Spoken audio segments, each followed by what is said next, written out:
Hello and welcome to All Lit Up, the series from Lighthouse Studios in Kilkenny, Ireland, where we talk to creative people of all kinds. The host for this episode is not me, Gilly Fogg, but Claire Finn, Managing Director of Lighthouse. You'll hear Claire introducing her very special guest from the cosy setting of the Lighthouse Library, an excellent place for an in-depth chat. So, take it away, Claire. And I am so excited and delighted to welcome to the studio a very diversely talented gentleman that we are working with at the moment. We have the great privilege of working with. And his name is Martin Beanz Warde. Welcome, Martin. Thanks for having me, Claire. I don't know whether to take issue with the fact you call me a gentleman or talented. Well, I hope you're both. Well, we'll see. We'll see by the end of this episode exactly how talented and how gentlemanly I actually am. Okay, well, thanks for having me, by the way. It's beautiful. It's a great space. It's gorgeous. My first question to you, though, is how did you get the name Beanz? I'm sure your ma did not christen you with that when you were born. No, my mother called me Martin Gerard Ward, which is 10 times worse, to be honest with you. No, when I was younger, I'm going to say I was fat, red-faced and ginger. I still am to some extent, but I was more so when I was younger. And growing up in a council estate, you didn't really survive the years on the estate without getting a nickname. And if you did, you probably had no friends because it was just something that you got. And I looked like a bean. And I'll tell you exactly how talented and ungentlemanly my friends from the estate were. They were so creative that I was walking down the road one day and I was wearing an Umbro t-shirt. Remember Umbro? They were the rage at one point. And it was a shell suit t-shirt, an Umbro on the front of it. And I actually think it had a burn mark from an iron because, of course, it was like just plastic. And I was walking on the road and the lad said, "Oh, look, it's Umbro. Unidentified Martin Beanz rotten object." And I was just like, "You bastards!" But like, it was such a creative, in the moment piece of comedy from a couple of idiots on the estate, and the name stuck.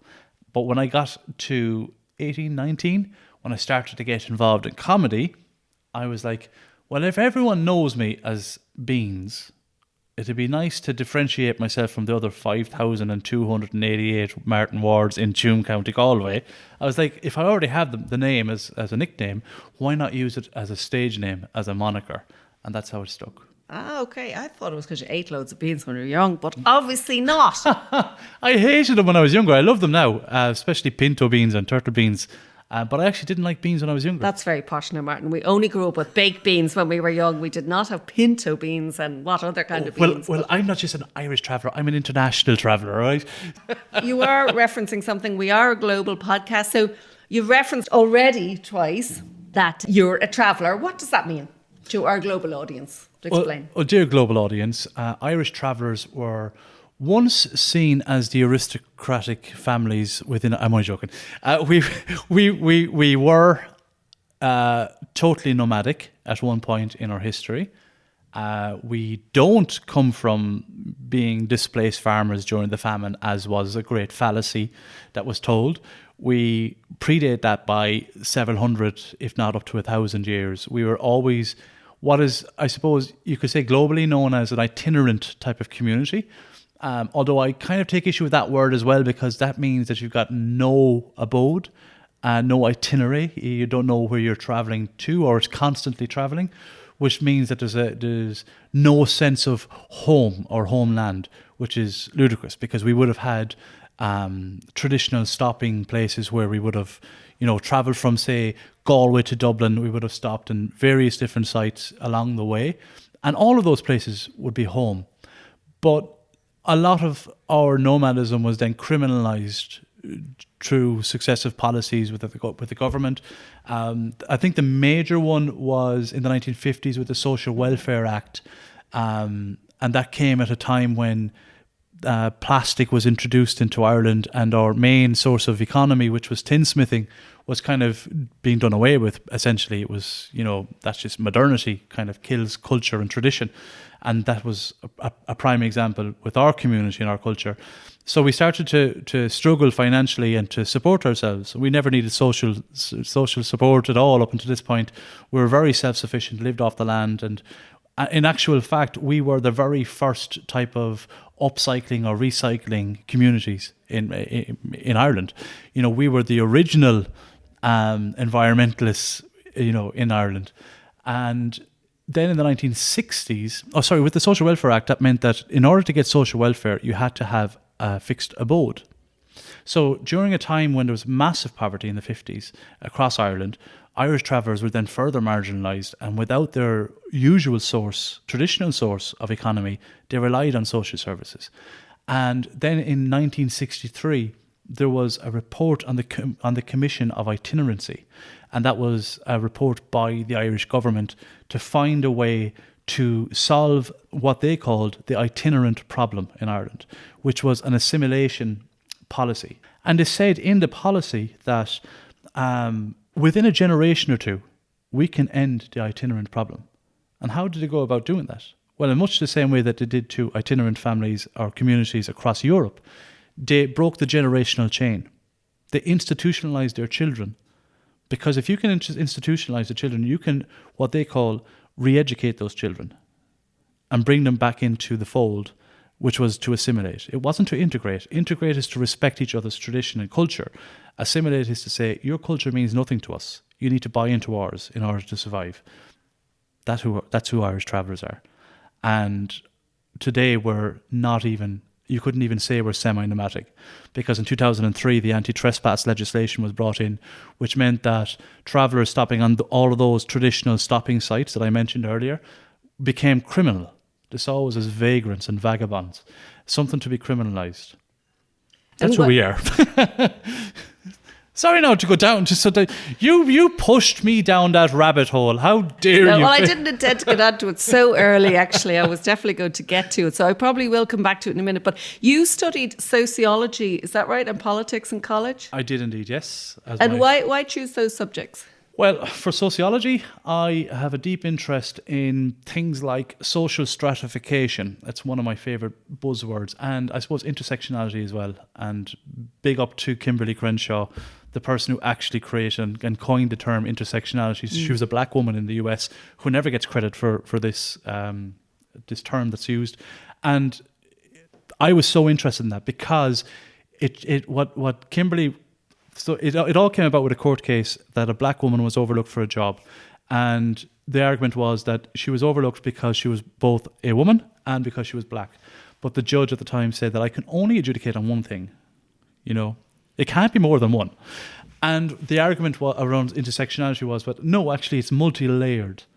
The discrimination that I face, as in this particular person, is both one of gender and because of my colour. And that was such an important moment, an integral moment actually in society and in American society, but across the world also. Because what it allowed us to do was, we could say that, well, we need to understand if we want to have an equitable society or an equitable, workforce or your company or whatever, we need to understand that people need different things to be able to stand on the same footing. So, for example, somebody with access issues because they're a wheelchair user, they might have this exact same qualifications and intellect, absolutely no difference there whatsoever, but there might be access issues. And it's about respecting those differences, and that's why intersectionality meant so much to me, because I was a gay traveller in Ireland. That's my next thing that I was going to get onto, because I'll just interview myself. Yeah, exactly. You just tick quite a few boxes. You must be great in an old funding application, which is why we're working with you. I'm like the United Nations of funding applications. Yeah. Yeah, you're not just only, and we'll get onto this in a few minutes, but like the only traveller comedian. You're also a gay traveller, and that must have been difficult, even more difficult, and we know how difficult it was in Ireland back until the 2000s. What was that like? I'm still currently, although I think there is another person, and I'm even respectful of this. Their parents are both, one is a traveller and one is non-traveller, and I think that's a conversation that needs to be had at some stage about people who come from that duality of heritage, because they're largely voiceless. But as it stands, I am the only traveller comedian, still stand-up comedian from my community. I'm not the only gay one, you know. I'm not the only gay in the village. But growing up in my hometown, I certainly was. And I certainly felt alone for a long part of my life. And it wasn't easy. But is it accepted now in the traveller culture to be gay? Like, is it okay? Is it like, because it's, I mean, if you look broadly and widely at Irish society now, because I grew up in, you know, I was a teenager in the 80s, so I remember it very clearly how it was absolutely not okay to be, it was still illegal, to be actually, gay. in the It was 80s. still illegal, exactly. And now it's so open, and my sister's married to a woman, and you know, we've over 200 crew here sometimes, and you know, a good proportion of people are you know, various different genders and sexual orientations, and it's much more accepted. But I have often wondered, there's quite a big, we're in Kilkenny in Ireland, so we're about an hour and a half outside Dublin, and there is a decent sized traveller community not too far from here, and I wondered about that within that community, like, or within, you know. I mean, a perfect way to look at the travelling community is that we are just a microcosm of Irish society in general. And often what happens with microcosms is that they retain parts of the majority traditions for longer. So we would still be quite a religious community. You know, there was no separation of church and state within our community. Whereas in Irish society, like we saw with, I mean, at one point condoms were illegal, you know, until that woman brought the Irish state to court. And again in 1994, when Senator David Norris, not a senator at the time, brought the Irish state to court to decriminalise homosexuality. But the reality is that Ireland, as much as we hate to admit it, are a microcosm of Britain. Because we, as a country, we are 30 years behind them. And that's what they say, there's a 30-year gap. Because they decriminalised homosexuality in the 60s. In Irish traveller terms, we're 30 years behind Irish society in that regard. Because, again, and this is not like in a pejorative way, but like Irish travellers retain the tradition because that's a part of their identity.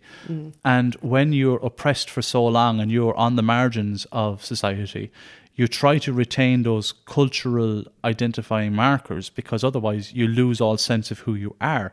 And when you have a government that's making your way of life illegal and criminal, you're going to fight to retain as much as you can. And part of that is the unwillingness to change. Now, let me also say that with modernity, that also filters into marginalised groups.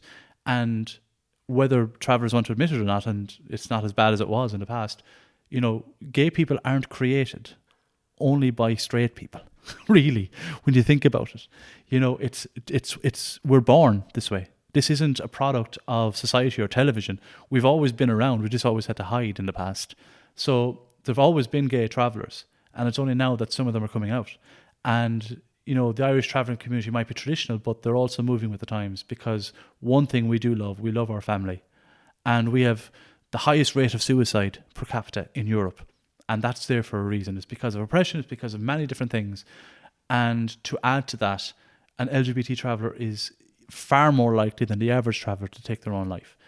At the end of the day, we love our family, we love our children, and we don't love having to bury them. You know, and that's what it started to come down to. And I remember the first time that I publicly came out, it was only in 2016, and I didn't stay. And who old were you then? Sorry, just how old were you when you came out then? You know that Ryan Tubridy got in trouble for asking someone their age in the past. Oh, right? did he? I'm 40 now, so what was that? 2016 is what, 6 years ago? 32? Was it 34?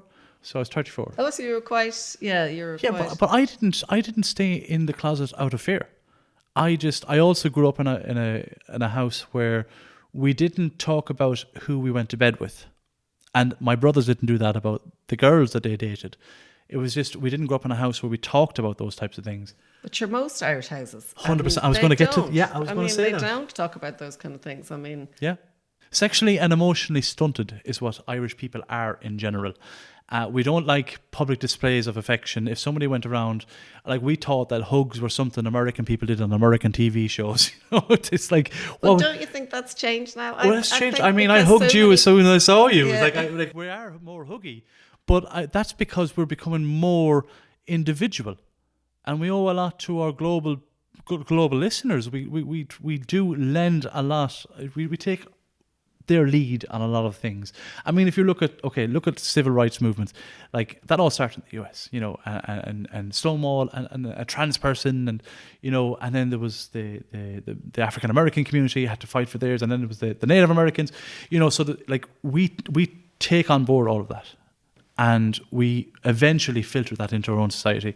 So now we're starting to see more people who are being individual and more open about their emotions. Men are talking more about their emotions. Unfortunately, with marginalised communities, that takes longer to filter down. And also, it's quite a hyper-masculine community. And lots of heteronormativity. That's one of those buzzwords I learned in sociology now, alongside Kimberly Crenshaw's intersectionality. But it's actually an important term, because that hyper-masculine approach towards life for young boys and for men, we're expected to grow into these powerful men, and not because we're aggressive, but we're born into a world where we're told we need to defend ourselves. And we have to learn to defend ourselves. And that may not be physical defense. That may be defending yourselves from the majority of society, because they only want to take away your culture. And this is what you learn as a kid. And this heteronormative thing, that only heterosexuality will be normalized, and anything outside of that is seen as broken. And it's funny, I know you say that when you're doing your own podcast, because you've got a very successful podcasts, that you don't kind of get into politics or religion and stuff. But it is interesting, actually, because you could definitely get into politics. You've definitely got the... I never do it, though. Yeah, you've got it. You can talk enough for it anyway, so you definitely could get in there, no problem. But I wanted to come to something which is close to your heart as well, which is comedy. Because how did you suddenly decide on comedy? Were you always funny as a kid, or who? Not at all. I'm pretty much how I am here now. I'm actually quite my kind of comedy is conversational, actually, and I was not the funniest kid. I'm not the funniest person either for my town. Would you stop? I'm the one who was lucky enough to get an opportunity to bring that humour onto stage. But most of my time in my life, in my everyday life, is not spent cracking jokes. And if I do crack a joke, it's usually at my own expense, to be fair. But I find that comedy is a great vehicle for conversation. And I find that it's a great way to disarm any kind of, not aggressive conversation, but something that, like if you're having a debate, I've often had debates on TV now with people who would have opposing political opinions to myself. And I often found that if you can get them to laugh at all, their guard is down and they're not going to be as combative. And then you can have a proper conversation. But I find as well that,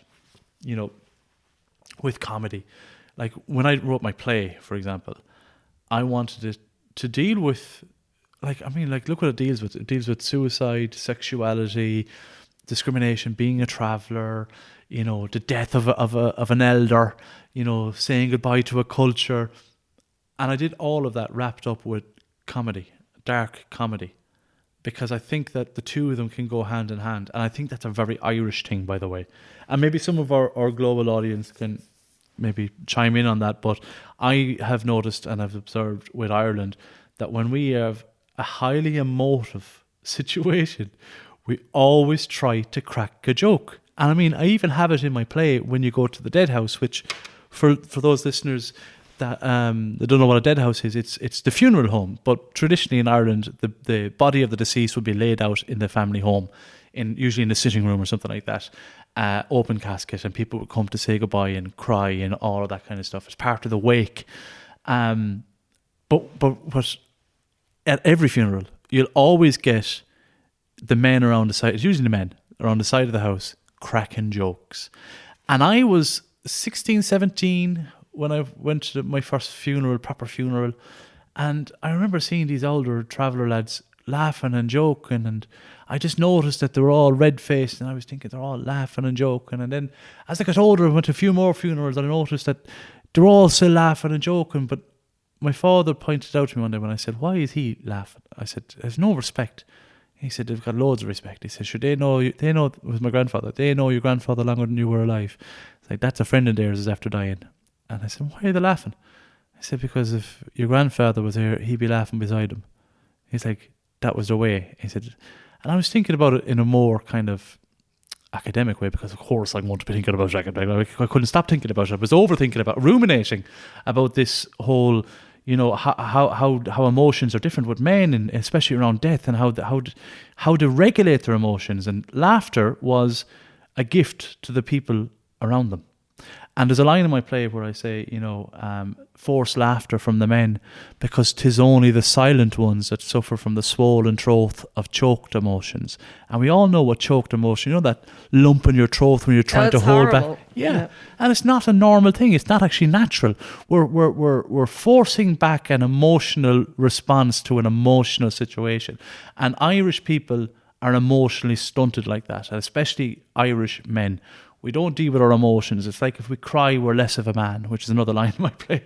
But I took that observation from when I was a teenager, and I put that into my play, because I thought that was such a fascinating rite of passage at an Irish funeral, that you'll have the people cracking jokes, not because they think the death is funny, but because they're giving everyone an opportunity to release that ball in their throat by laughing. Mm. And do you think like that? So I know that your play is called The Dead House, and you've toured it around over the last few years, and you're just making it now into a short film. And so you do a lot of different things. Do you have any particular, love for anything in particular? Do they all run into each other, or is it just what comes? How do you kind of decide what you're going to work on next, and where does that sort of inspiration come from? I mean, this is going to sound, I don't know if it's cliche. It's probably cliche now at this stage, but I don't know where my muse resides, but it could be a song, it could be a feeling, a smell, it could be anything. It could be something I see.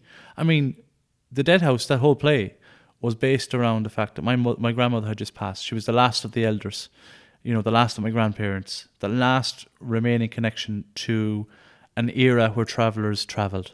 She was the last one. And I had nothing to go on. And I wanted to write something that encapsulated that as a contemporary traveller. Patrick plays the contemporary traveller, looking down his nose at all these traditions. But I wanted to capture all of that. And that all came about because my grandmother passed away. That's all it was. And writing, I love writing. If I was to choose something to do for the rest of my life, I would love to write and direct plays, films. I have so many documentary ideas, and I think what's central to all of it, like if you were to ask me what connects all of that, what am I can't say that I'm not one of any of those things. I'm all of those things. And I think that is a creative storyteller. And I think that's what it is. And the irony, not even so much irony, but the moment of clarity when I started speaking about me being a creative storyteller, is the fact that my name, Martin Warde, as Gaeilge in Irish, my name is Máirtín Machan Warde, which means son of the bard or the storyteller. Fantastic. My people were always the storytellers. We were the bards. We travelled the country with stories, with news, with music. That's who my people are in my blood. So I think I'm only carrying on that tradition of storytelling that's been in my family for millennia. Except you're not really fond of being in a caravan, are you? No, I do you know not what? Not to call you out now, Martin, on the little thing that I heard you say on TV to everyone. No, you're right, Claire, and your people did a great job in assimilating me. No, I think I'm joking. I love the caravan for a couple of days. I love, even to this day, I think I've told you this in the past, that I use my, not the name drop, but Alexa, to play rain sounds at nighttime to help me sleep. Because when I was a kid, the sound of rain hitting the tin roof was a comfort. That's part of your developmental stage. So as a kid, if this what soothes you and helps you to drift off to sleep, now, decades later, I still use that to help me sleep, to relax at night, to feel at home. And I do it whenever I go abroad. I'll always play rain sounds, either from my phone. I even had a rain sound box that I bought off Amazon years ago, before Alexa was a thing. I'm deadly serious. Yeah. So well, you can come and stay in my new mobile home. and hear the rain when you like. I didn't know you got a mobile I did. home. I just got a new mobile Jeez, home. all you're And I'm missing is bringing my lurcher and my greyhound. Oh, look at this! You just need the hooped earrings now. Oh, there you go. There you go. Now, what else do I want to talk to you about? Well, let's talk about our projects. Let's talk a little bit about what we're doing. So we're actually working with you on a few things. So the first thing we're working with you on is an adaptation of a graphic novel by Declan Shalvey called Savage Town, where the hero or anti-hero is a person from the travelling community. And it's my good self that found you by looking up who is prominent in the travelling community, who is a creative. Oh, Martin Beanz Warde. And that's how I got in touch with her. I don't even remember how I first contacted you. But we're working with you on that, and we're hoping you will write, an episode or two maybe. And we're just in the process of pitching that. But I did have a question about that, because I know that you've talked earlier about and it's been really fascinating to understand the history of how, the government policies have, unintentionally or intentionally meant that a lot of travellers have ended up in criminal activities. But it's not true to say that obviously like regular society, not all travellers are criminals, obviously. But in this particular series, and they're often represented that way, and in this series, the traveller has got some criminal activity, like some others around him. So it's not, he's kind of one of a few. But how did you feel about that project when you, from that point of view? I was curious. I suppose walking in, I wanted to read it, and I wanted to make sure that this just wasn't I suppose an over display of a stereotype. But what I loved about Savage, and still love about Savage Town, is that this is not just about a traveller. He happens to be a traveller. And there's a whole beautiful I can't wait for people to see it, because the whole beautiful backstory that really builds the character. That's so important, and that's why it's important that he's a traveller, because they all of the people in it, all the characters, come from a fairly poor working class background, and all involved in criminality. And then on the peripheral of that, the people that you don't get to see are the normal people. The normal travellers are not involved in crime. The normal non-travellers not involved in crime. But this was a collection, almost like a community of criminals, all trying to build their enterprise. And one of them was the underdog. And this is, you could almost say that this is a microcosm of Irish society.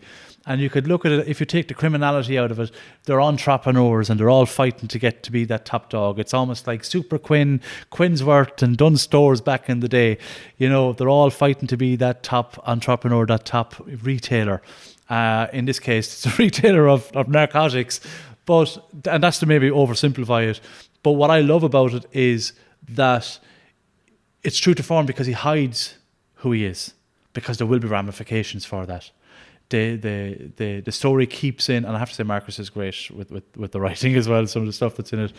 And you mentioned I'd be writing some, but I'd be doing it under the tutelage of Marcus. Oh, yes, you will. Yes, you will, Martin. 100%, because he's such a magnificent writer. And I love it because that's true to form, especially when it's staged. Can we say when it was, what era it was? Oh yeah, it's set exactly in what I was talking about there previous, which is why I brought it up in 1999, which was that pivotal time in Irish history when for the first time we had non-Irish coming to live here, money flowing. Everybody was starting to kind of feel the buzz, the Celtic Tiger, basically, that it was dubbed.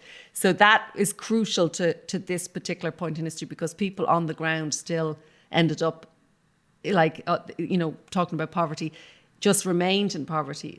Not a lot of people got out of that. They could see all the middle classes growing and benefiting from the money that was free flowing. And it's kind of their story of how they reacted to that. And can we say what city it was?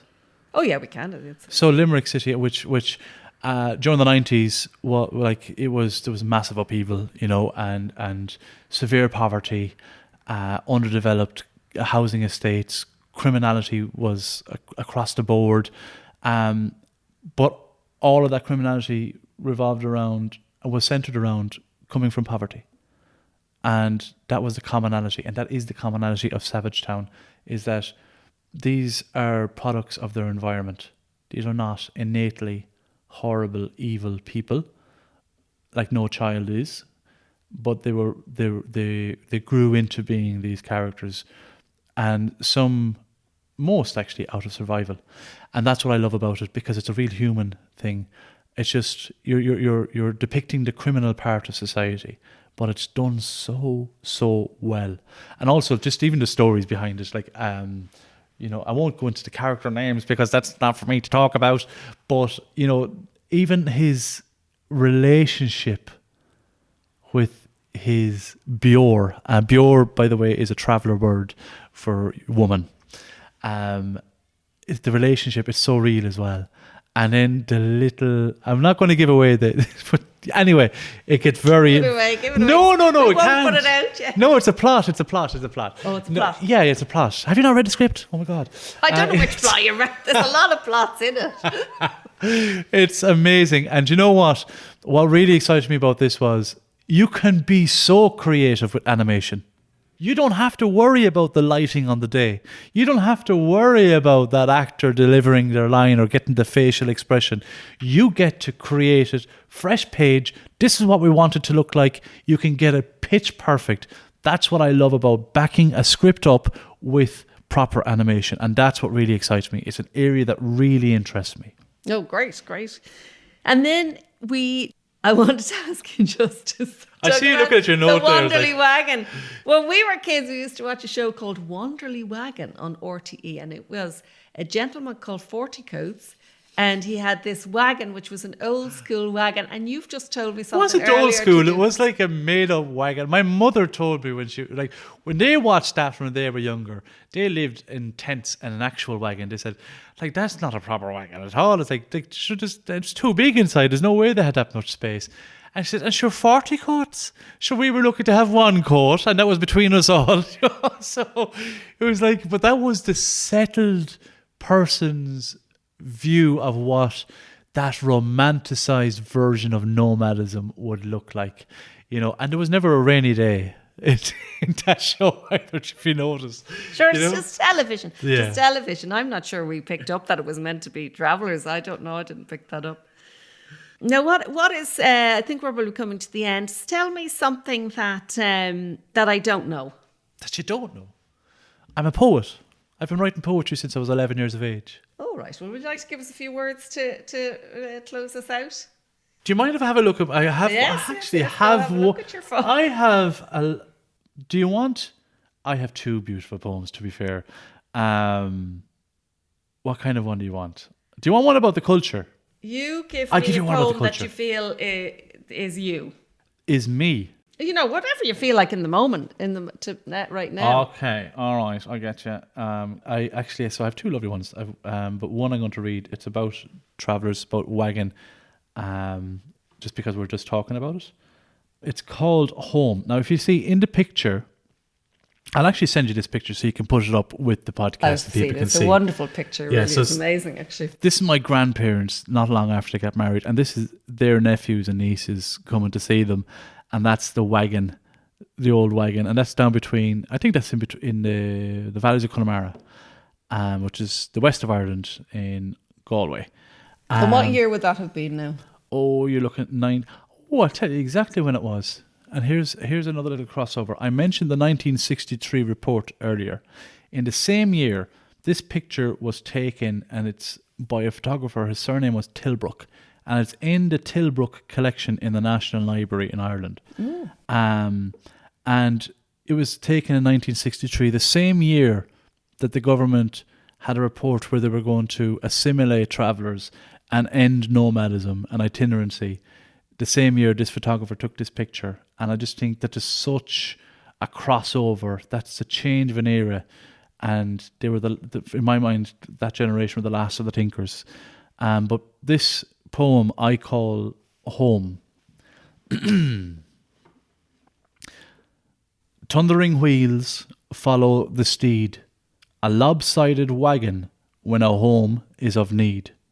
Smoky laughter fills the air, around the campfire with family near, under the moon for slumber, after a tale told for the young, the dying embers slowly fading, after the last song is sung. And the whole meaning of that was the last song is the swan song of the culture, the last of the tinkers, the last of the nomads. And those dying embers are slowly fading, but we can still hear a couple of notes from a song sung many years ago. Very nice. Yeah. That's an amazing photo. Well, Martin, I think that's been quite thorough, and really great to chat to you more. Well, thanks for having me down. I really enjoyed the free lunch. And it's the least we could do since you've travelled 3 hours. Listen, I really enjoyed the conversation. There's some deep moments there. So for our listeners that were listening to this particular episode, you've gotten a good glimpse and a cross-section of the type of work. But I hope that at some point, beyond me, that it'll create even a conversation even if that conversation only resides between your ears, but if it can create a conversation amongst other friends of how we are so privileged, no matter where you came from, if you're doing well now, you're privileged to be there. And also, I think I owe it to the people who may have been born into privilege to also remind themselves that it's fine. There's nothing wrong with being born into privilege. It's only about acknowledging it. And I can acknowledge mine, and I hope others acknowledge theirs. And if there's any way that we can, pay it forward, or not pull the ladder up behind us, or try to help build social capital, rather than just throw sympathy at people, have empathy, help people to build their social capital, I think that not only will you feel better about it yourself, but you're going to change the direction of some person's life. And I think that's the most rewarding thing we can give ourselves in life, is to leave that as a stamp. So if there's anything anyone can get from this conversation, forget about all my work, my plugging of the work that I'm doing or will be doing. Take that one little note. That's the most important thing, to try and pay it forward. We're so privileged to be alive and to be able to listen to a podcast. And if we can help others, let's do it. Well said, really well said. And very heartfelt. I think that that's why we definitely, I think, want to work with you. Can really feel the sort of deep-seated resonance of all that you've experienced. I'm also good for funding, Claire, so let's get it straight. I know, thanks for having me. That's not why I first started it, actually. But joking. You might as well take what you can get. 100%. Seeing as it's how difficult, as you know. Hey, we're all surviving. It's so complicated and hard to get funding. If anyone has any tips, I'm open to them. Okay, thanks very much, Martin. Really wonderful to chat to you, and looking forward to working with you further. And that's it from me here at All Lit Up at Lighthouse Studios. Bye.